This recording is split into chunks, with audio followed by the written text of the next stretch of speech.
kitchen right now, you probably assume I'm gonna get down and dirty with some allergen-friendly recipes. However, I'm not actually about to do that. Let's hope the grass-fed beef in my freezer and that economy-sized bag of coconut flour don't feel too neglected. Nope, not gonna be using this in some weird quirky recipe today, sorry guys. Speaking of neglected though, there's one thing in my life that I've been neglecting lately, and I can't say that I'm the least bit guilty about it. This one used to be staple in my life, Miralax. I'm sure you've seen TV ads of moping individuals walking around trying to depict that they're suffering from constipation, while they're really just great actors getting paid up front, I don't know, $25,000 and then $10,000 for quarterly residuals just to look somber about their slow motility. Well, if you didn't know what Miralax was before, I think you might have caught on by now. It's actually a powder supplement that's supposed to help break down the blockade in your intestines, so what's traveling through can make a swift evacuation, to say it nicely. It's funny, I had my large intestine removed quite some time ago. I'd tell you how long ago, but I don't want to date this video. And I'll always remember my surgeon telling me that I'm never gonna have digestive issues ever again. Well, I'm thinking about hunting down his address and leaving him a flaming bag of dog crap on his doorstep, just to show him that he was wrong. Completely wrong. Let me back up a hot second though. Backed up. Oh gosh, I'm just so funny. The reason why I had my large intestine removed was because I had something called a cecal volvulus. It was not for vanity purposes, people. How on earth is shit related to vanity in any way, shape, or form anyways? You see, what a cecal volvulus is when your large intestine twists into a knot for some odd known reason. Thus, it has to be taken out. To further help you understand what this actually means, do you recall the movie Marley and Me? Well, spoiler alert if you haven't seen it, but in the movie, the dog Marley, his stomach flips. Well, yeah, I was compared to that dog a lot when I was in the hospital. Or perhaps the morphine I was on was making me hear things. Anywho, after I was discharged after making my own discharge, gross, I was to embark on a new beginning without my large intestine. Now I would call it my trusty large intestine, but I couldn't trust it at all because I was having issues before my emergency surgery. I won't lie to you though, I was terrifyingly excited about my new journey because no digestive issues is like finding out one day that eating Ben & Jerry's ice cream is calorie-free and cures cancer. I mean, that would be pretty awesome, not gonna lie. In the comments below, do tell me what your favorite Ben & Jerry's ice cream flavor is. I think mine would have been cookie dough or mint chocolate chip. Cake batter actually sounds really good too, but I've never had a cake batter flavor ice cream before in my life, so I can't really tell you if I like it or not. Okay, anyways, back on track because I definitely just drifted off into Ben & Jerry's land. Sadly, my excitement about my new journey quickly turned into annoyance, which has since turned into exhaustion and frustration because my issues only got worse. Within the first year of this cecal volvulus surgery, I went back to the hospital at least 5 times with intense stomach pains, only to be told that my digestion gets an F-. And for someone who got very good grades in school, this was just unacceptable. Unacceptable. So I decided to be an A+ student and actually schedule a GI doctor appointment where I was told I was forever to have digestive issues. Interesting. However, he did have something that could be of assistance to me.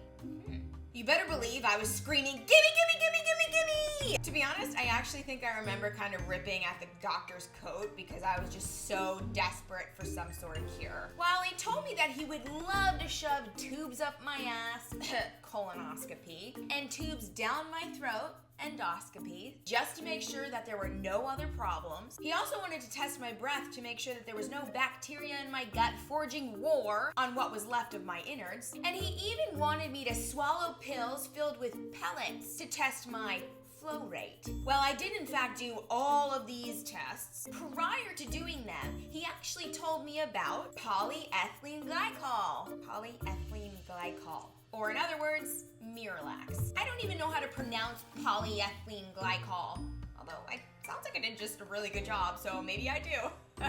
But seriously, we've all heard that we shouldn't ingest things that we don't know how to pronounce. So why on earth did I break the speed limit driving to the nearest pharmacy to pick up said product?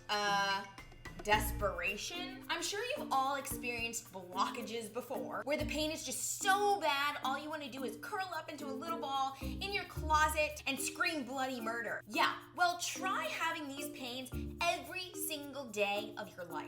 So of course, I was quick to pick up, oh my gosh, they're on sale. 10 bottles of Miralax. Miralax is a white powder that looks a lot like sugar, however it has no taste and it has no calories, and it dissolves in liquid. Well, unless you're like me, who started to OD on this stuff because my body was getting so used to the recommended 1 scoop a day. I started out that way, filling the cap to the fill line, then accidentally pouring a little bit more in than I was supposed to, and then all of a sudden, BAM!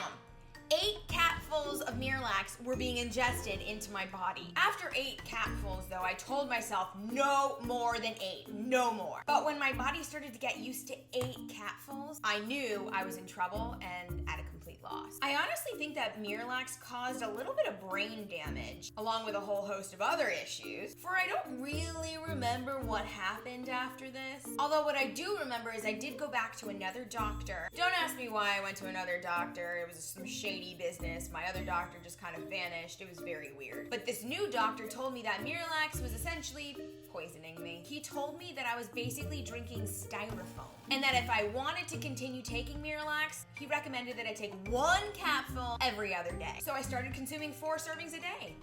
Compromise, right? Idiot. However, it was really weird because my body somehow agreed with this reduced serving size and actually teamed up with Miralax and got the job done efficiently. That all being said, Miralax was controlling my life. I was terrified of not taking Miralax every single day at the same time that it essentially locked me up at home every single day after 7 p.m. I used to call myself Fiona from Shrek, although I'm not gonna lie, I kind of still do, but for other reasons, as I was perfectly fine, relatively speaking, throughout the day, but then when night fell, I would essentially turn into an ogre. I'm talking pregnancy bump, like it was just not okay. That being said, without Miralax, it's really weird. A majority of my pain and symptoms only occur at night. So what happened next, you might be wondering? What changed? Why have I all of a sudden given up the dependency on this stuff? Well, I found the love of my life. Heart eyes. Yeah. As I mentioned earlier, I was essentially shackled to my apartment thanks to Miralax. But then one day, I met the man who changed it all. No, I'm not talking about another doctor. I'm talking about the man who proposed to me on December 25th, 2015. Crazy. Now, when we started seeing each other 2 years prior, you best believe I was still seeing Miralax. I mean, a girl's gotta play the field before settling down, right? But as we continued to see each other, my habit of going home at 6 or 7 o'clock at night to hide from the world just wasn't gonna fly. That being said, I feel a little guilty for saying this. Up until about a year and a half of us getting closer, I was still seeing someone else. That someone? Miralax. However, there was one night that I felt completely sick to the floor after taking 4 scoops of Miralax, and I had this man take me to the emergency room. I don't want to gross you out or anything. Oh wait, I think I've already done that. Turn off your sound if you don't want to hear this, but I basically vomited all over that hospital. I'm talking everywhere. But later, I returned home and I knew Miralax had to go. This was August 8th, 2015. I remember the day because I keep the hospital bracelet, you know, to remind myself to adhere to this pact. And I actually came clean to the man who changed it all, who is quite possibly the most accepting and understanding person with a penis I've ever met. Okay, let me come clean, but I have had a few relapses since quitting. I mean, I'm human, right? That being said, I'm completely determined to keep Miralax out of my life.